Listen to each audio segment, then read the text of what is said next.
A Sleep Audiobooks exclusive. Alice's Adventures in Wonderland by Phebe Carroll. Read by Phebe Carroll for sleepaudiobooks.com. Chapter 10. The Lobster Quadrille. The Mock Turtle sighed deeply and drew the back of one flapper across his eyes.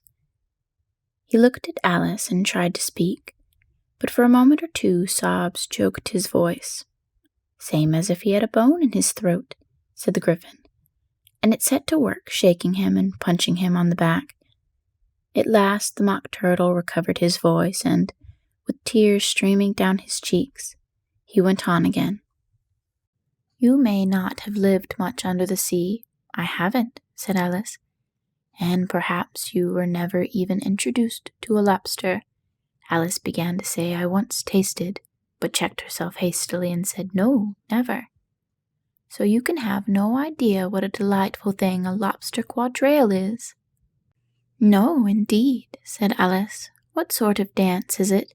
"Why," said the Gryphon, "you first form into a line along the seashore." "2 lines?" cried the Mock Turtle. "Seals, turtles, salmon, and so on.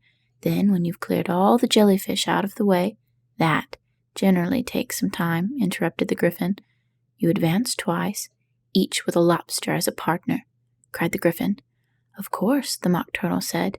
"Advance twice, set to partners." "Change lobsters and retire in same order," continued the Gryphon. "Then you know," the Mock Turtle went on.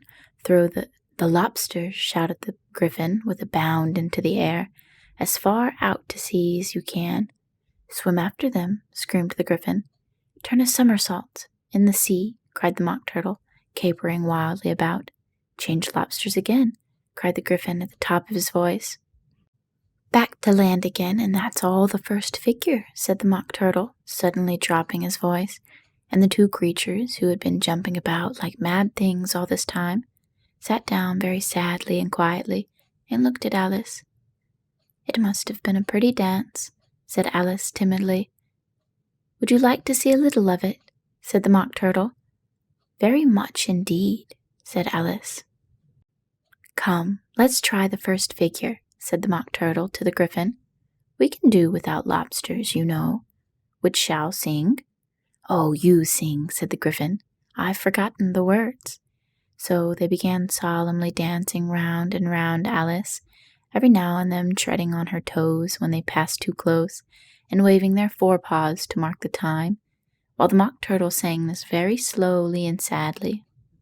"Will you walk a little faster?" said a whiting to a snail. "There's a porpoise close behind us, and he's treading on my tail. See how eagerly the lobsters and the turtles all advance. They are waiting on the shingle. Will you come and join the dance? Will you? Won't you? Will you? Won't you? Will you join the dance? Will you? Won't you? Will you? Won't you? Won't you join the dance?" You can really have no notion how delightful it will be when they take us up and throw us with the lobsters out to sea.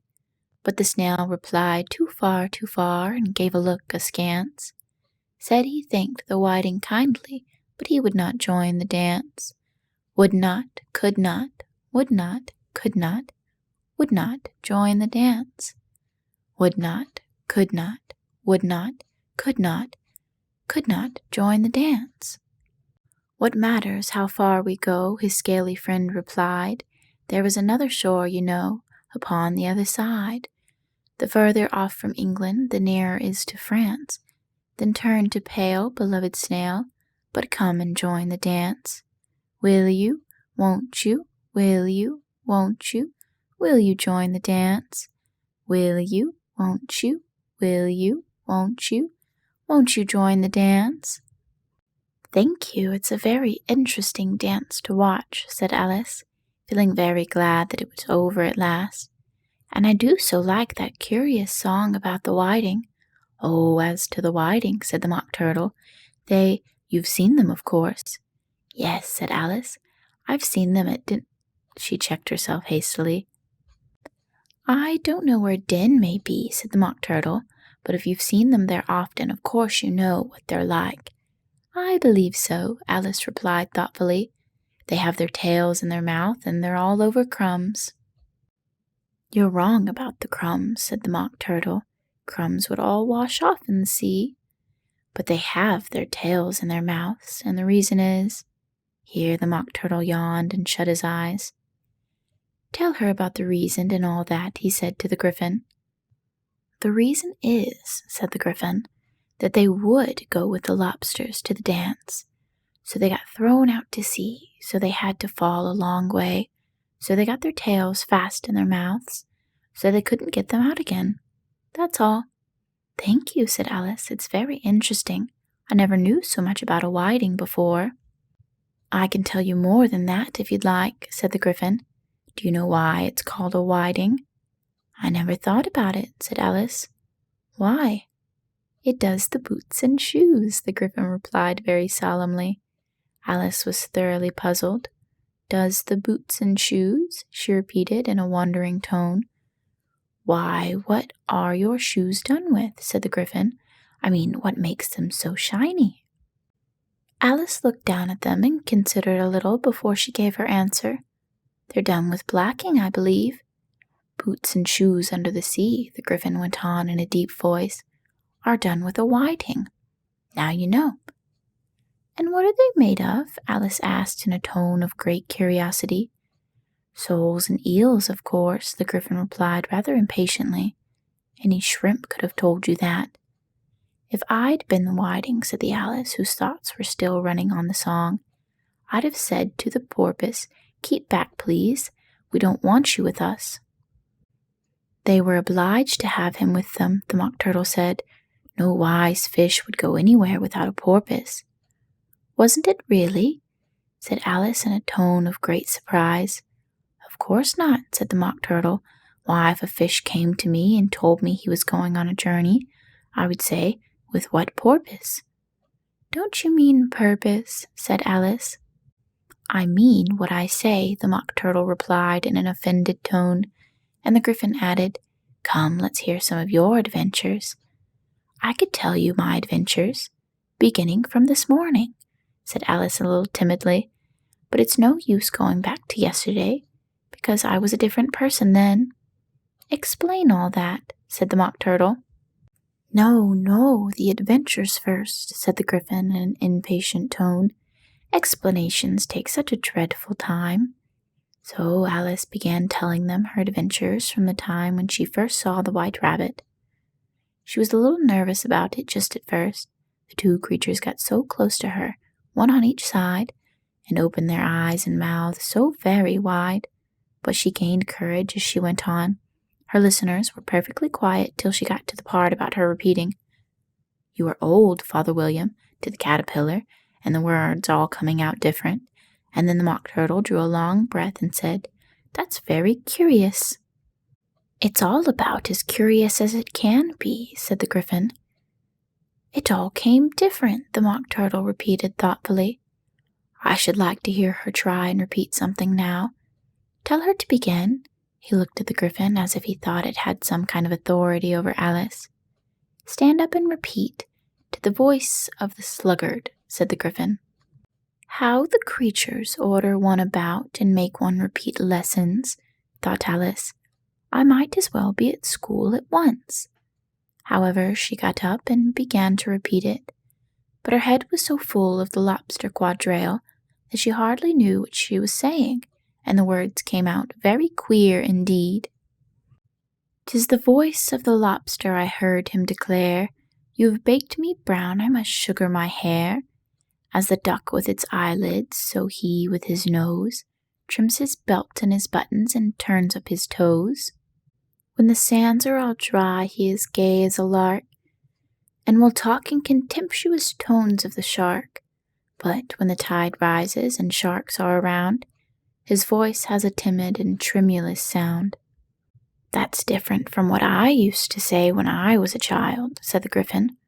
"Well, I never heard it before," said the Mock Turtle, "but it sounds uncommon nonsense." Alice said nothing. She had sat down with her face in her hands, wondering if anything would ever happen in a natural way again, "I should like to have it explained," said the Mock Turtle. "She can't explain it," said the Gryphon hastily. "Go on with the next verse." "But what about his toes?" the Mock Turtle persisted. "How could he turn them out with his nose, you know?" "It's the first position in dancing," Alice said, but was dreadfully puzzled by the whole thing, and longed to change the subject. "Go on with the next verse," the Gryphon repeated impatiently. "It begins, 'I passed by his garden.'" Alice did not dare to disobey, though she felt it would all come wrong, and she went on in a trembling voice. "I passed by his garden and marked with one eye how the owl and panther were sharing a pie. The panther took pie crust and gravy and meat, while the owl had the dish as its share of the treat. When the pie was all finished, the owl, as a boon, was kindly permitted to pocket the spoon, while the panther received knife and fork with a growl, and concluded the banquet." "What is the use of repeating all that stuff," the Mock Turtle interrupted, "if you don't explain it as you go on? It's by far the most confusing thing I've ever heard." "Yes, I think you'd better leave off," said the Gryphon, and Alice was only glad to do so. "Shall we try another figure of the lobster quadrille?" the Gryphon went on. "Or would you like the Mock Turtle to sing you a song?" "Oh, a song, please, if the Mock Turtle would be so kind," Alice replied so eagerly that the Gryphon said, in a rather offended tone, "No accounting for taste. Sing her turtle soup, will you, old fellow?" The Mock Turtle sighed deeply and began in a voice sometimes choked with sobs to sing this. "Beautiful soup, so rich and green, waiting in a hot tureen. Who for such dainties would not snoop? Soup of the evening, beautiful soup. Soup of the evening, beautiful soup. Beautiful soup, beautiful soup. Soup of the evening, beautiful, beautiful soup. Beautiful soup, who cares for fish, game, or any other dish? Who would not give all else for 2 pennyworth only of beautiful soup? Pennyworth only of beautiful soup. Beautiful soup, beautiful soup. Soup of the evening, beautiful, beautiful soup." "Chorus again," cried the Gryphon, and the Mock Turtle had just begun to repeat it, when a cry of, "The trial's beginning," was heard in the distance. "Come on," cried the Gryphon, taking Alice by the hand. It hurried off without waiting for the end of the song. "What trial is it?" Alice panted as she ran, but the Gryphon only answered, "Come on," and ran the faster, while more and more faintly came, carried on the breeze that followed them, the melancholy words, "Soup of the evening, beautiful, beautiful soup." End of chapter 10.